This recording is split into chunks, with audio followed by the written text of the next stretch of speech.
सत्यवादी हरिश्चंद्र की कथा। बहुत समय पहले अयोध्या में राजा हरिश्चंद्र राज्य करते थे। वे अपने सत्य और न्याय के लिए पूरे संसार में प्रसिद्ध थे। उनका मानना था कि किसी भी परिस्थिति में झूठ नहीं बोलना चाहिए। एक बार ऋषि विश्वामित्र ने उनके सत्य की परीक्षा लेनी चाहिए। उन्होंने राजा से दान में पूरा राज्य मांग लिया। हरिश्चंद्र ने बिना देर किए राज्य दे दिया और अपनी पत्नी तारा और पुत्र रोहिताश के साथ वन में निकल पड़े।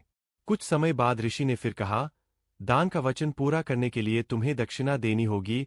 हरिश्चंद्र के पास कुछ भी नहीं था, इसलिए उन्होंने बनारस जाकर दास बनना स्वीकार किया। वहां वे श्मशान में काम करने लगे और चिता जलाने के लिए शुल्क लेते थे। उधर उनकी पत्नी तारा गृहस्थ चलाने के लिए एक धनी ब्राह्मण के घर काम करने लगीं। एक दिन उनका पुत्र रोहिताश सांप के काटने से मर गया। तारा बेटे के शव को लेकर श्मशान पहुंचीं। वहां हरिश्चंद्र पहरेदार थे। पत्नी और बेटे को देखकर भी उन्होंने शुल्क मांगा, क्योंकि नियम था कि बिना शुल्क चिता नहीं जल सकती। तारा रो पड़ी और बोली, महाराज, शुल्क तो है ही नहीं, आप ही निर्णय करें। तभी देवताओं ने आकाशवाणी की, राजा हरिश्चंद्र, आपने अपनी परीक्षा उत्तीर्ण की है। उनका पुत्र जीवित हो गया, राज्य लौटा दिया गया और वे यशस्वी कहलाए। सीख।